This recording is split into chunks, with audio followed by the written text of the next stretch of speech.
Obrigada, William, pelo seu tempo aqui, ter aceito esse convite. Eu, além da profunda admiração, eu estudei com você brevemente, né, algumas disciplinas na pós-graduação e assim, e aprendi com você também. Então, eu acho que vai ser uma manhã excelente com os meninos. Acho que é um privilégio para cada um deles estar recebendo você aqui hoje e agora estar com você. Obrigada. Pô, eu que agradeço o convite, Cristina. Dou bom dia a todos os presentes, todo mundo que está assistindo essa conversa. E eu vou começar me apresentando, né? Essa é uma fala que eu vou fazer aqui, pensando o diálogo entre antropologia do consumo e inovação. Então, a aplicação de antropologia no ambiente corporativo, em empresas, particularmente nas áreas mais próximas ao mundo do consumo, que é o meu tema de pesquisa, né, antropologia do consumo.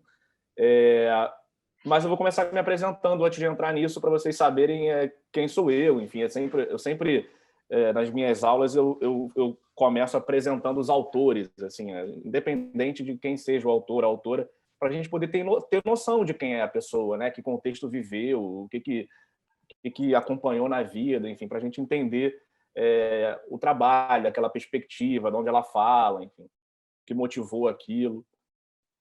Eu fiz a minha graduação em Ciências Sociais no IFIX, na UFRJ, no Instituto de Filosofia e Ciências Sociais da UFRJ. Entrei ali com os meus 17 anos, eu comecei estudando Sociologia do Trabalho, sindicato, enfim.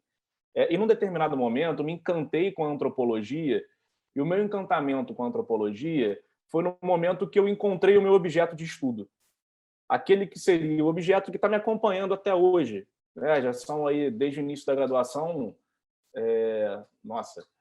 14 anos do início da graduação.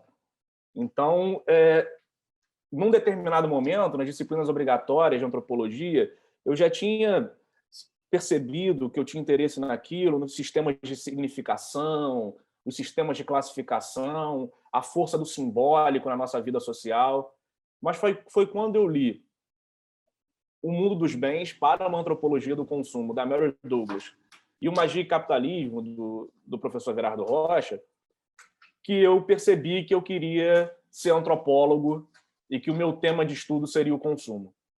Que eu ia dedicar a minha trajetória intelectual. Claro, pode ser que eu mude, né? A gente não sabe o que vai pesquisar amanhã, enfim, mas que eu ia dedicar a minha trajetória intelectual a pensar esse tema do consumo por uma perspectiva antropológica. Então, eu descubro isso ali no meio da minha graduação, eu começo a pensar para onde eu vou estudar isso. Não tinham pesquisas sobre consumo naquele tempo, segue muito pouco ainda, em programas de pós-graduação em antropologia. Isso eu não encontrava. Tinha uma linha de pesquisa na UF, é verdade, mas não era exatamente o que eu estava querendo pesquisar, mas em nenhum outro programa de pós-graduação no Brasil inteiro tinha reflexão sobre consumo por uma perspectiva antropológica. E eu queria estudar com o Everardo. Assim, eu li o Magia e Capitalismo, eu falei, eu tenho que pesquisar com o Everardo, eu vou para a comunicação, o que não era um movimento comum para os meus colegas de ciências sociais. Normalmente tem o movimento contrário, né? A pessoa faz a graduação em comunicação e vai fazer numa área mais dura das ciências humanas, né? Um mestrado, doutorado em sociologia, antropologia. E eu fui para a comunicação para fazer uma antropologia na comunicação, é bem verdade, porque eu queria fazer antropologia do consumo e a grande referência era o professor Everardo Rocha. E aí eu fiquei na PUC desde 2011, quando eu comecei o meu mestrado, terminei em 2013. Aí a gente não podia fazer a prova para o doutorado antes de terminar o mestrado, então a gente ficou um ano ali. Eu fiquei em 2014 ele querendo entrar no doutorado, sem saber se ia entrar. Foi um ano muito tenso, assim, mas deu tudo certo. Eu entrei no doutorado em 2014 e fiquei na PUC entre 2011 e 2018. Eu brinco que a pós-graduação em comunicação na PUC ela intensificou minha formação como antropólogo. Eu me formei como antropólogo no IFIX, né, graduação em Ciências Sociais, ali que eu tive as disciplinas obrigatórias que constituem um sociólogo, um antropólogo, um cientista político. Mas o programa de pós-graduação na PUC, na época que eu entrei, era um programa, ainda tem uma influência absurda da antropologia, né? Mas no bom sentido, claro. Era um programa muito antropológico de comunicação. O meu orientador começa com o professor Arthur Ituaçu, orientado pelo Everardo, depois direto para o Everardo no doutorado, mas os professores, de 12 professores do quadro, 4 eram doutores em antropologia. O professor Everardo Rocha, o professor José Carlos Rodrigues, a professora Cláudia Pereira e a professora Tatiana Siciliano. E além de disciplinas com esses professores, as outras disciplinas que eu fazia também eram das ciências sociais da antropologia, que eu pegava fora. Eu fiz praticamente todas as disciplinas que o Damata ofereceu no período que eu estava na PUC, que eu podia pegar as disciplinas. Foram 3 ou 4 ao longo do meu mestrado e doutorado, disciplinas que eu cursei com o Roberto Damata. Então, eu brinco que a minha ida para a comunicação intensificou a minha formação como antropólogo com um olhar um pouco diferenciado, que é o olhar do campo da comunicação. E aí, ao longo dessa minha trajetória na pós-graduação e até hoje, eu tenho tentado contribuir para o campo da antropologia do consumo no Brasil. Então, publiquei alguns artigos em periódicos, artigos em livros, publiquei um livro em parceria com o professor Everardo Rocha e com a professora Marina Fried sobre a história das lojas de departamentos na França, na Europa, do século XIX, pensando como essas lojas de departamento estruturaram o mundo de consumo que atravessa a nossa experiência social até hoje, com os feriados, os calendários mágicos, as promoções, a experiência do espaço de compra, tudo isso que a gente... e aí eu sou muito próximo também do marketing da comunicação, mas que a gente olha e fala, nossa, que novidade, que coisa fora da curva, fora da caixa, e que já está estrutural na nossa experiência social desde o final do século XIX. Essas experiências de consumo, a invenção de datas comemorativas e assim por diante. E também, mais recentemente, a gente está organizando um livro que vai sair em breve, que é organizado por mim, pelo professor Everardo Rocha, professora Marina Fried e também pela professora Bruna Alcar, que é um livro que reúne textos fundamentais para uma reflexão cultural do consumo. Então, todos esses últimos anos, a minha tentativa é de contribuir para esse campo, do ponto de vista acadêmico. Mas, também ao longo dessa trajetória, eu atuei em projetos para empresas, muito por acaso, por achar que tinha como contribuir, e também por contatos pessoais, convites, enfim. Não foi nada que eu busquei necessariamente, mas as coisas apareceram no momento que a antropologia estava em evidência para empresas, enfim, e eu acabei aproveitando algumas oportunidades e trabalhando em projetos que eu conectava as questões corporativas e perspectivas antropológicas. Então, entre alguns projetos que eu atuei, assim, minha primeira etnografia numa empresa foi uma pesquisa no escritório de uma empresa de moda para tentar entender o ambiente cultural ali e orientar atividades de endomarketing, de recursos humanos, de comunicação interna. Então, um relato etnográfico, uma análise antropológica de um ambiente, de um escritório de uma corporação para fornecer insumos para estratégias corporativas. E uma outra que eu sempre destaco também, que foi uma pesquisa coletiva que eu coordenei para pensar comportamentos dos brasileiros com relação a seguros. Também para orientar branding, marketing, anúncio publicitário, comunicação com os clientes, pensar jornada, todas essas questões desse mundo, desse lado do mundo empresarial que está pensando os consumidores. E essas e outras experiências me fizeram perceber que a antropologia tinha contribuições a dar ao espaço corporativo. E eu tenho hoje eu sou professor do Departamento de Antropologia Cultural da UFRJ, e eu tenho tentado, além de conduzir as pesquisas de antropologia do consumo acadêmicas, pensar como os conhecimentos da antropologia, como a perspectiva da antropologia, os estudos antropológicos podem contribuir para o ambiente corporativo. Então, mais ou menos isso, me apresentando aqui, falando o que eu tenho feito. E aí vamos entrar na discussão, de fato, que nos interessa, que é pensar, então, quais são essas contribuições da antropologia para o mundo das empresas, pensando especificamente em inovação. Eu queria partir aqui de um ponto que eu acho muito importante, até para apresentar o que faz a antropologia. Eu vou parar em alguns momentos aqui para mostrar uns vídeos para vocês que eu separei, Mas tem um ponto importante no mundo corporativo e que já é lugar comum, não era até 40 anos, talvez, 50 anos, né, começa uma reflexão do marketing nesse sentido, que é que as empresas precisam compreender o contexto cultural para atuarem de uma maneira eficaz, né? Então, a partir dos anos 60, 70, as discussões de cultura organizacional, o marketing buscando o olhar da antropologia para pensar culturas e consumidores, as empresas passam a perceber que o contexto cultural é relevante para as suas atividades. Hoje, falar isso é obviedade, porque a gente abre...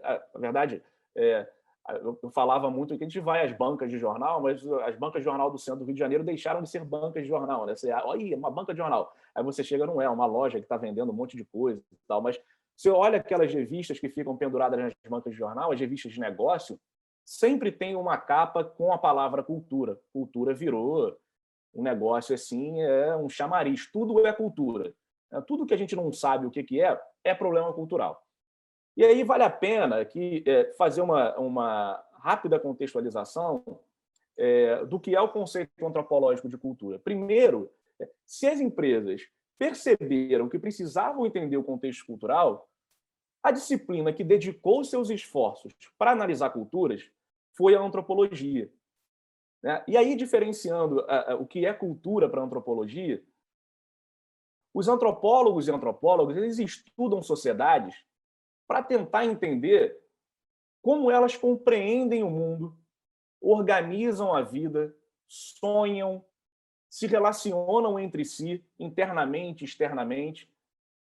Qual é o contexto cultural dessas sociedades? Entendendo que ao redor do mundo vivemos de maneiras distintas. Somos orientados por lentes distintas, por elementos culturais distintos que nos tornam indivíduos parte de grupos específicos. A antropologia, ela revela, entre outras coisas, e é isso em aulas de introdução à antropologia. Eu lembro da primeira aula que eu tive com o Everardo e que eu já vinha da antropologia, então eu aprendi isso na graduação, mas que era uma grande novidade que o Everardo falava para pessoas que não tinham formação antropológica, é claro, que, olha, necessidades básicas são inventadas pela cultura. E aí aquela aula era um grande debate. Porque era, não, mas tem necessidade básica. Não é se tem coisa que é básica e tal. O ponto é que nós não existimos fora da cultura. O que a gente entende como necessidade básica é um modo de agir cultural. Classificar coisas como básicas, como fundamentais, é um modo de agir cultural. Claro, todos precisamos comer, nos proteger das condições climáticas e descansar, mas fazemos isso de maneiras distintas, dependendo da sociedade que a gente vive, né? Tem diversas formas de moradia ao redor do mundo, vestimentas, posturas, formas de se alimentar. Então, o primeiro ponto é isso, que necessidades básicas, essa questão que parece tão biológica, ela é, na verdade, inventada pela cultura, projetada culturalmente. A gente não consegue existir fora da cultura. Nós não somos biologicamente programados. A gente precisa, desde o momento do nosso nascimento, da intervenção da cultura para entendermos o mundo e para atuar nele. Nesse sentido, eu queria pontuar aqui, antes da gente entrar nas questões corporativas, de fato, da antropologia corporativa e tal, que gostos, desejos, valores, sentimentos e papéis sociais dependem do contexto. Eu sei que todos nós pensamos que somos indivíduos únicos, que sonhamos coisas que só nós sonhamos, né? Aquelas músicas que falam que sofrer como eu sofri, ninguém sofreu, e coisas desse tipo, e que a gente está muito mal, né? Eu dei esse exemplo ontem numa aula, aí liga no Spotify uma música, toca e fala, nossa, parece que essa música está falando da minha realidade, esse compositor captou o que eu estou sentindo aqui dentro de mim. Os nossos sentimentos, comportamentos, desejos, sonhos, valores são coletivos, são compartilhados culturalmente, tá? E eu vou passar uma ceninha de um filme para vocês, que é o filme Babies, que, na verdade, é uma espécie de trailer do filme, que mostra muito bem como, desde o momento do nosso nascimento, a gente tem uma forte intervenção da cultura para existir no mundo. Tá saindo algum som? Não? Tá. Mas o som não é muito importante, não. Prestem atenção na imagem que... Eu cheguei a escutar um pouquinho. Ah, é? Ah, ótimo.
Esse filme mostra uma coisa que eu queria destacar aqui com vocês.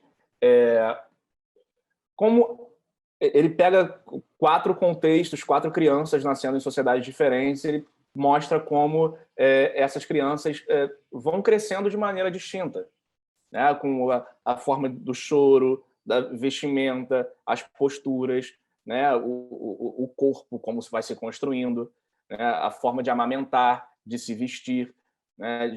Da relação dos outros ao redor com a criança. É sensacional para evidenciar como somos seres culturais desde o princípio. A gente precisa dessa intervenção para se tornar parte de uma sociedade específica. Largados a biologia do mundo, né, a nossa biologia, a gente não existe como ser humano, como parte de uma sociedade. Não consegue existir. É preciso essa intervenção da cultura o tempo inteiro. Então, somos todos seres culturais. O da Mata dá um exemplo interessante que ajuda a gente a entender isso, num textinho dele chamado... Falei o textinho porque é um texto pequeno, mas é um texto fundamental, que é o Você Tem Cultura? É uma pergunta. E ele fala da cultura como as regras de um jogo de futebol, que oferecem um mapa, uma espécie de bula, mas que permitem também a atuação das figuras envolvidas. A cultura não nos prende, nos amarra necessariamente em caminhos pré-determinados. Ela oferece essas regras, como num jogo de futebol, mas ali tem a ação do jogador, a partir dessas regras, a ação dos juízes, dos bandeirinhas, dos torcedores. Tem um jogador que age de uma forma a partir dessa regra, outro jogador que age de uma forma distinta, um juiz que se comporta de uma determinada maneira, tomando essas regras como referência, outro de maneira diferente. Uma outra forma de explicar essa noção de cultura é pensá-la como um receituário. Lembro aqui dos antigos receituários de cozinha, para vocês que se inspiram nas receitas apresentadas nos programas de televisão e se transformam em chefes de cozinha, com adaptações, ajustes. Eu embarco nessas aventuras de vez em quando, normalmente não dá muito certo, né? mas seguindo as indicações das linhas gerais desse receituário.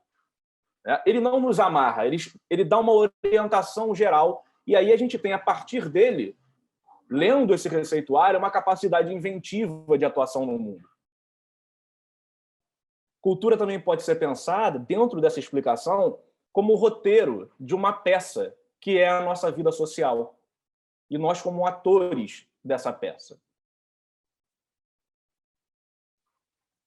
Por isso, a antropologia e também autores de outras áreas, né, que se interessavam pela antropologia, o marketing, da comunicação, sociologia, enfim, administração de uma forma geral, começaram a perceber que as culturas impactam decisivamente nas questões relacionadas ao consumo. Os bens, esses bens que nos cercam, e aqui eu escolho uma posição estratégica para que meus livros fiquem expostos e eu construo a imagem de um acadêmico, né? Não é nada pensado objetivamente, mas é algo que eu aprendi, que eu fui educado culturalmente, que um acadêmico deve ter seus livros, deve usar determinadas roupas, falar de determinada forma.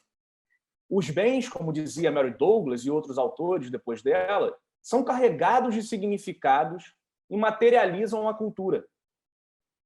Os bens falam, eles dizem coisas, eles comunicam, né? Essa roupa diz alguma coisa, esses livros dizem alguma coisa, os celulares de vocês dizem alguma coisa, e todos os outros bens que nos cercam. Eles permitem que a gente leia o mundo, que a gente expresse identidades coletivas, entenda quem são aqueles com quem estamos falando. Então, feita essa breve introdução de cultura e da centralidade da cultura para pensar o consumo, vale a pena a gente discutir rapidamente o início de uma antropologia aplicada que impulsionou a entrada da perspectiva antropológica nos ambientes corporativos. E aí eu vou contar algumas historinhas para vocês. Ao longo da história da antropologia, no século XX, a ideia de uma antropologia aplicada, ela apareceu em alguns momentos. Entre alguns exemplos possíveis, eu escolhi aqui para destacar para vocês os esforços da antropologia americana durante a Segunda Guerra Mundial. Duas grandes antropólogas, entre outros antropólogos, mas duas grandes antropólogas, desempenharam papéis importantes nesse contexto, nos esforços de guerra dos Estados Unidos. Então, trabalhos de cientistas sociais, de antropólogos, estudando os inimigos e aliados por uma perspectiva cultural, para fornecer o insumo para as estratégias de guerra. A Margaret Mead, que é uma antropóloga muito conhecida nos estudos de gênero, de adolescência, né, fundamental na chamada Escola de Cultura e Personalidade nos Estados Unidos, ela conduziu pesquisas nesse período sobre culturas europeias com expatriados. E ela publicou trabalhos sobre a União Soviética e a França, entrevistando soviéticos expatriados, franceses expatriados, entendendo através deles elementos dessas culturas. Uma outra antropóloga muito importante, best-seller na antropologia e que vendeu livros para além da antropologia também, a Ruth Benedict, companheira da Margaret Mead de aventura intelectual nessa escola de cultura e personalidade, estudou a cultura japonesa e publicou o magnífico O Crisântemo e a Espada, que é um livro sensacional sobre a cultura japonesa, que também fez parte desse esforço da antropologia nesse período da Segunda Guerra Mundial de fornecer insumos para a compreensão dos aliados e inimigos. Tem sobre esse livro, vocês que, como eu, são do campo da comunicação, devem ter assistido a série Mad Men, ou estão assistindo, ou vão assistir em algum momento. E tem uma cena da série que é sensacional, para quem gosta de antropologia, é claro, para quem não gosta, passa batido, que mostra essa interação da antropologia com o mundo corporativo. Porque a agência lá do Don Draper vai tentar conquistar a conta da Honda.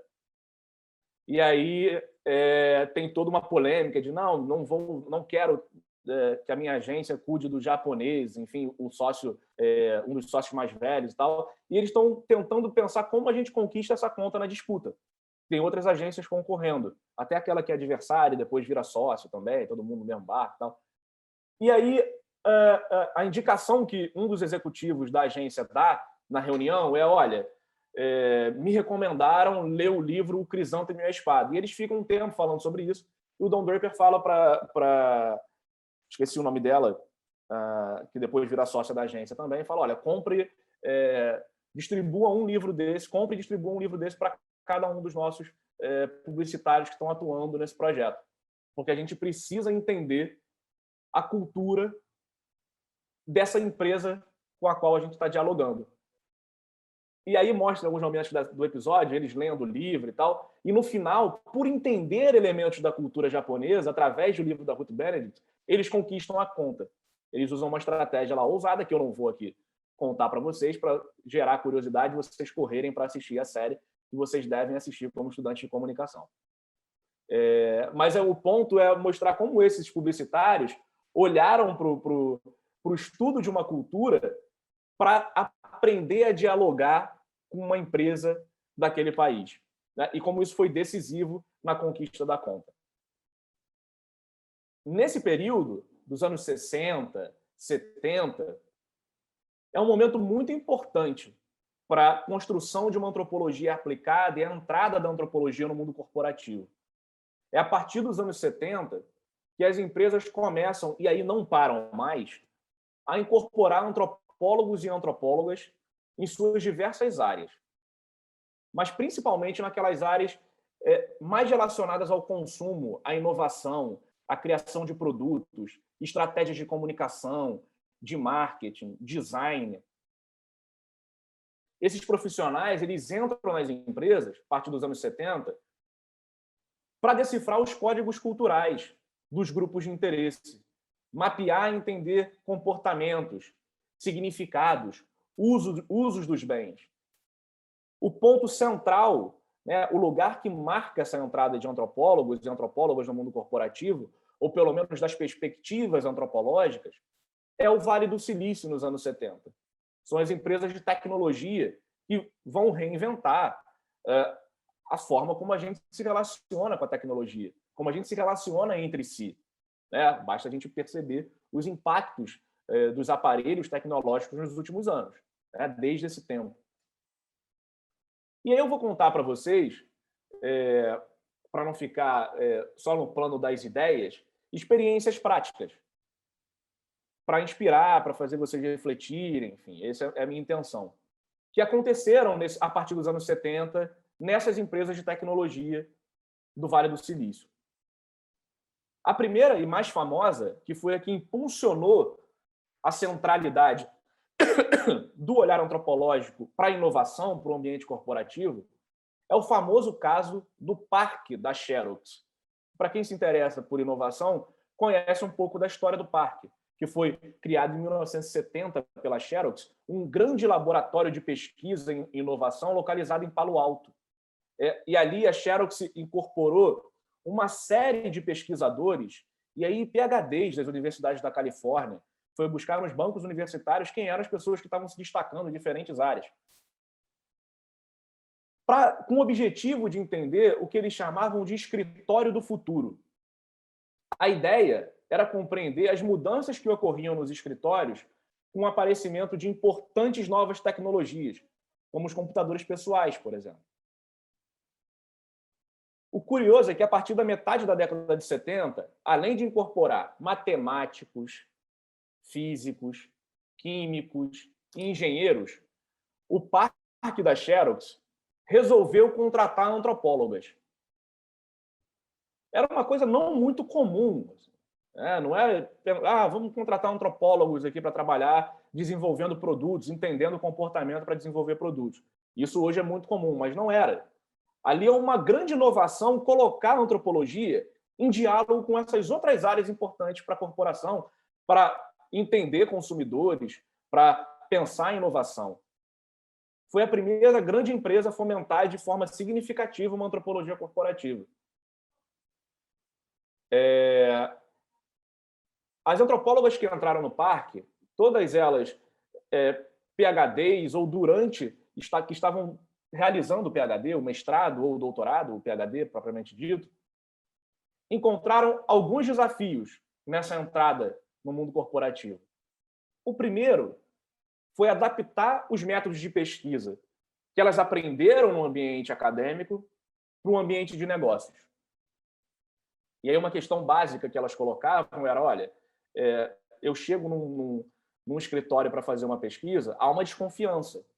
E isso eu vivenciei também em pesquisas corporativas. Né? Há uma desconfiança. O que essa pessoa está fazendo aqui? Né? Porque o antropólogo, ele não é aquele quadro do Fantástico, que eu não sei se ainda tem no Fantástico, que era o que fala do mundo do trabalho, aquele consultor de trabalho, que tem uma voz imponente, tal, que ele fazia aquele negócio do trabalhador oculto, que era o dono da empresa, que se fantasiava de trabalhador e ia lá para o dia a dia. Não é isso que a antropologia faz. A antropologia, quando vai para um trabalho desse, ela mostra a cara, ela diz que está fazendo um trabalho de campo. Então, gera uma desconfiança muito grande, porque ali tem empregos em risco, um monte de coisa. Então, há um trabalho importante de mostrar que essa abordagem antropológica não está interessada em pensar se o funcionário A ou B está fazendo a coisa certa ou errada, mas sim entender o contexto cultural. Uma outra dificuldade que elas encontraram foi virar a chave que, a partir daquele momento, elas fariam pesquisas que tinham fins práticos, lucrativos, algo diferente da tradição acadêmica. As pesquisas que elas realizavam tinham uma finalidade de negócio, tinham que trazer resultados de transformação para a empresa. A gente, quando faz uma pesquisa acadêmica em antropologia, nas ciências sociais de uma forma geral, na comunicação, a gente faz unicamente para entender, exclusivamente para entender um contexto. Aqui elas precisavam entender e apontar caminhos. Então, há uma mudança no tipo de pesquisa que é feita. E eu vou mostrar um vídeo aqui para vocês, também para ilustrar o que aconteceu, de uma das pesquisas que uma antropóloga do parque realizou e que foi fundamental para o desenvolvimento, para o aperfeiçoamento de uma máquina da Xerox.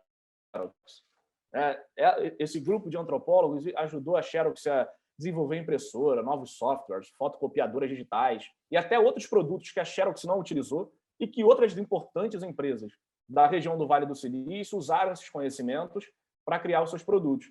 Tem uma entrevista que é uma conversa do Bill Gates e do Steve Jobs, e que eles falam como o parque foi decisivo para várias coisas que eles fizeram, porque era um ambiente de troca intelectual muito grande.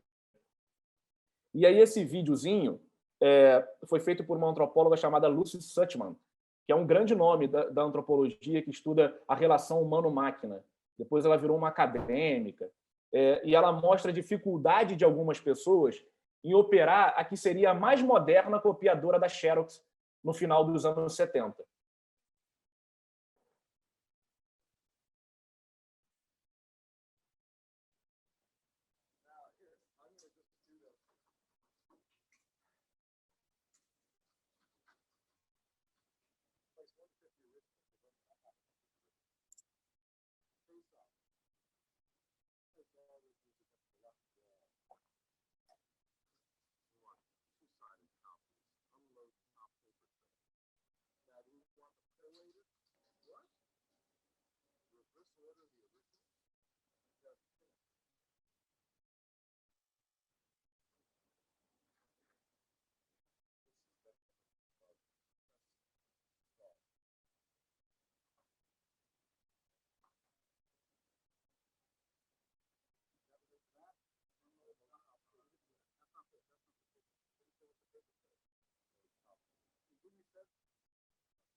Como vocês perceberam, os dois eles não tinham a menor ideia do que eles estavam fazendo, eles não entendiam nada do que eles tinham que fazer para operar aquela máquina. E era uma máquina que, na empresa, era o grande desenvolvimento, a máquina mais moderna. O que surpreende e que tem 2 vídeos desse. Eu escolhi esse porque esse não tem o final que diz quem são essas pessoas, porque senão vocês iam saber antes de eu falar. O que surpreende é que os personagens desse filminho eram grandes cientistas premiados no mundo da ciência e da computação. Os 2 ali que não sabem o que fazer.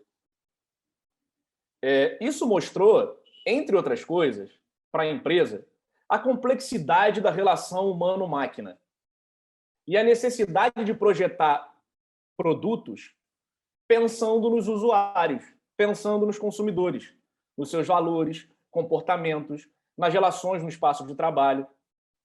A partir daí, as antropólogas do parque realizaram diversos estudos sobre essa relação. E parece que, não, agora está resolvido, né? Os produtos têm uma interface amigável, como se fala no mundo da comunicação aplicada, do design, enfim. Aí eu lembro que eu me mudei recentemente, né, para um novo apartamento, e a gente ganhou uma máquina de presente super tecnológica. A máquina era o último lançamento, máquina de lavar roupa e tal, e a gente ali, eu e minha noiva, a gente botando as coisas, a roupa, tal, vamos ver como é que é. E, de repente, a gente botou lá, deixou ela trabalhando, ficou olhando um momento, né, para ver se estava tudo certo e tal, e voltou para o escritório para trabalhar. Depois de mais ou menos 1 hora, começou um barulho que parecia que estava desabando o prédio, bateu um desespero, a gente tinha a máquina. Saiu correndo para ver e a máquina saltava, ela pulava. E a gente ficou, cara, a gente destruiu a máquina. Cara, um presente, o que a gente vai falar para as pessoas? E a gente demorou um bom tempo para descobrir que antes de ligar a máquina, a gente tinha que ter tirado 4 travas de segurança que eram do tamanho de um grande controle remoto cada uma, né? Então aquela máquina super tecnológica, super avançada, não foi tão amigável comigo. Tem um problema ali, né, na construção desse produto, porque não basta um engenheiro que desenvolveu, o publicitário que criou a campanha, o designer que projetou o design da máquina, eles acharem aquilo magnífico. Aquilo vai estar na mão de um consumidor, de uma consumidora, que vive um determinado contexto, que tem determinados valores, práticas, que está acostumado com interagir com determinados objetos. Então, esse pequeno vídeo foi decisivo para a expansão das pesquisas antropológicas no parque e em outros lugares. O diretor do laboratório da Xerox, do parque, e cientista-chefe da Xerox, o John Brown, ele disse o seguinte num artigo publicado numa revista de negócios: os antropólogos permitem, e a gente pode pensar a perspectiva antropológica, tá? Que você veja o comportamento por meio de um novo conjunto de óculos, com uma nova perspectiva, uma nova lente.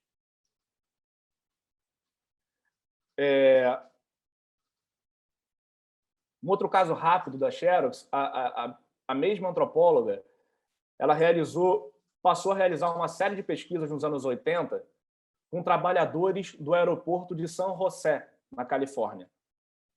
O objetivo era compreender qual era a rotina desse trabalho, que é muito complexo nos bastidores, como vocês podem perceber nessas séries que eu tenho certeza que não sou só eu que estou vendo na pandemia, dos aeroportos, né? Da migração, que vai olhar drogas e tal, e também daquelas de bastidores do aeroporto, que mostra a complexidade desse trabalho, né? De malas, bagagens, e pistas de pouso, saída, aviões que estão chegando, que não estão.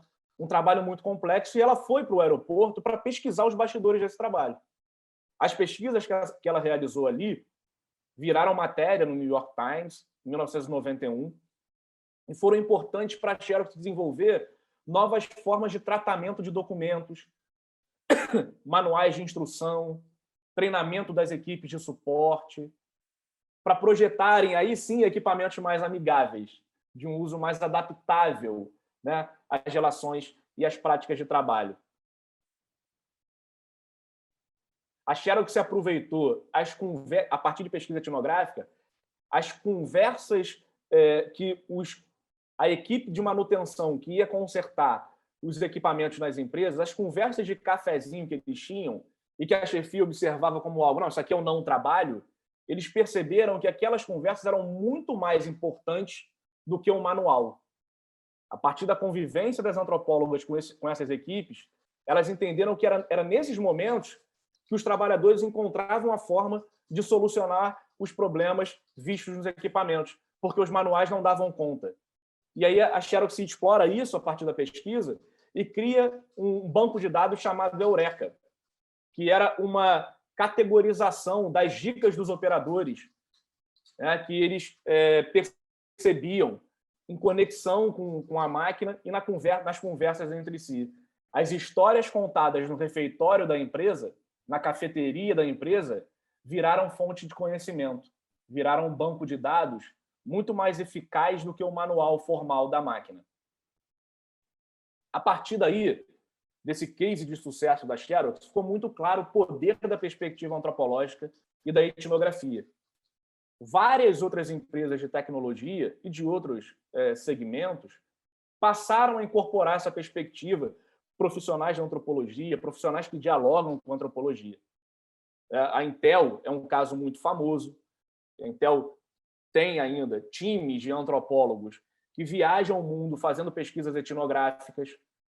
Então, em 1999, quando começa isso de forma mais efetiva na Intel, um time de antropólogos é enviado para estudar cidades europeias e eles visitam as casas de 45 famílias europeias de vários lugares da Europa para tentar entender como as pessoas dialogavam com a tecnologia no espaço doméstico.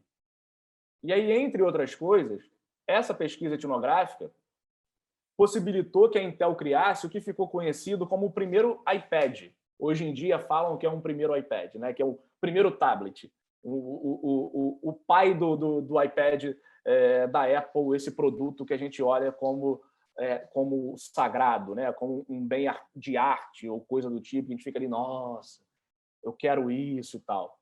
Né? A Intel cria, a partir dessa pesquisa etnográfica, um tablet que depois foi descontinuado, mas que 10 anos depois virou boom de venda numa das maiores empresas de tecnologia do mundo. Né? Então, foi uma pesquisa etnográfica que impulsionou isso, que apresentou as bases para isso. Os engenheiros do projeto da Intel, vocês encontram facilmente entrevistas na internet, falam da importância dos insights antropológicos dessas etnografias para a criação desse produto, que dialogava com você usar o computador com uma certa privacidade dentro de casa também.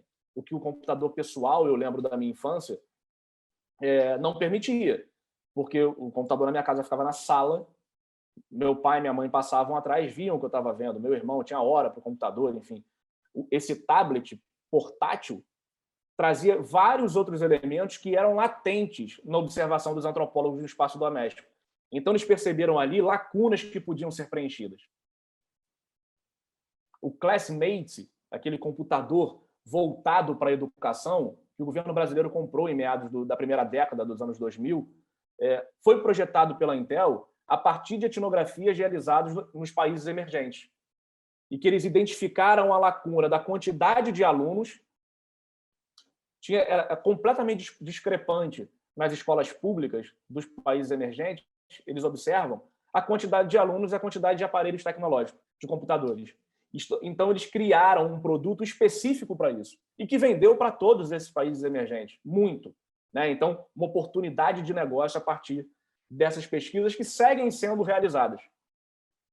Google, Facebook, Motorola, a empresa da Google que pensa o carro do futuro, acho que é Waymo o nome dela, esqueci agora, ela que pensa carros do futuro, projeta carros do futuro, é dirigida por uma antropóloga, tem a perspectiva antropológica, penetra no setor de pesquisa e inovação. Né? A Nissan, também pensando os carros do futuro, muito com olhar antropológico, LinkedIn e diversas outras empresas. Instagram, tem uma famosa pesquisa recente do Grant McCracken, que é um teórico importante, que vocês acho que leram ou estão lendo, um teórico importante da antropologia do consumo. McCracken tem uma trajetória interessante, porque ele é um cara de uma base acadêmica muito grande e que migrou para o mundo corporativo, mas mantém a base acadêmica, a reflexão teórica sólida, densa, profunda. McCracken fez uma pesquisa recente para a Netflix que vocês também encontram facilmente vídeos sobre isso, textos, que foi muito importante. Ele ia para a casa das pessoas, ver como as pessoas dialogavam com as plataformas de streaming, com outras plataformas. Foi muito importante para a ideia dessas plataformas de lançar as séries, os seus produtos inteiros. Porque ele percebeu uma lógica ali, pelo menos no que é falado publicamente. É claro que tem coisas que são bastidores, né? Dicas de negócio, porque é uma consultoria, mas ele percebeu ali uma possibilidade interessante do ponto de vista cultural, que é essa lógica de maratonar os conteúdos. Né? Isso virou uma baita oportunidade de negócio, um baita diferencial para essas plataformas. Então, ao invés de a gente ficar esperando o que será que vai acontecer no capítulo de amanhã da novela, vou entrar no site para ler o resumo, como eu, noveleiro que sempre fui, fazia desde a minha infância, lendo revistas e sites para ver o que ia acontecer, quem ia morrer, quem ia trair quem ia casar com quem. A plataforma de streaming gera uma outra lógica. E isso também é fruto de pesquisa antropológica. Para fechar nossa conversa, cada vez mais, isso fica evidente, vocês percebem também, porque estudam isso, as empresas traçam estratégias de negócio, desenvolvem produtos, estratégias de comunicação com base em Big Data e inteligência artificial. É o carro-chefe, é a bola da vez. São duas coisas. Isso é interessante, as duas coisas são interessantes. Tem grande potencial, mas também tem limitações muito sérias. Dados quantitativos ensinam muito, mas também deixam lacunas que a etnografia e que um olhar crítico da antropologia e também das ciências sociais é capaz de preencher. A inteligência artificial é feita por alguém que tem hábitos, para usar um conceito do Bourdieu, que tem uma cultura, que vive um determinado contexto. Não à toa a gente vê aí vários problemas relacionados à inteligência artificial no mundo inteiro, de racismo e vários outros temas. Não à toa a antropologia acadêmica, as ciências sociais estão sendo chamadas a pensar isso em vários lugares do mundo. Então, dados quantitativos, inteligência artificial, enfim, tem coisas interessantes, mas deixam lacunas que a antropologia, ciências sociais e uma pesquisa etnográfica, isso que fizeram essas antropólogas da Xerox, da Intel e de tantas outras empresas, permite preencher. A pesquisa etnográfica, o olhar das ciências sociais, o olhar antropológico, ele permite acessar o não dito. Permite que a gente capte o significado de um acontecimento, de um produto, de um serviço no contexto que ele está inserido. Essas coisas não são visíveis em Big Data ou inteligência artificial. Não são. A etnografia e a análise antropológica das ciências sociais, elas possibilitam, aí eu cito um grande nome da antropologia, que é o antropólogo Clifford Geertz, que foi decisivo na antropologia a partir dos anos 60, 70. Segundo o outro antropólogo, o Adam Cooper, ele vira um profeta da disciplina.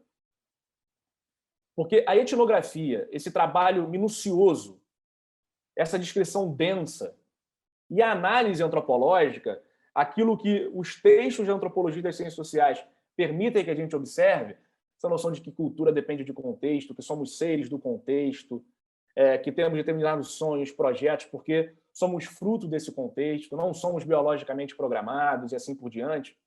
Essas teorias e outras permitem que a gente acesse, que a gente consiga diferenciar uma piscadela de um tique nervoso, uma paquera, um ato conspiratório, uma imitação. Vou explicar isso um pouquinho melhor. O Geertz fala que o trabalho etnográfico ele permite que a gente, quando vê duas pessoas piscando, a gente consegue identificar se aquilo ali é alguém que tem um tique nervoso, que todos vocês já viram alguém com tique nervoso que pisca, é muito comum.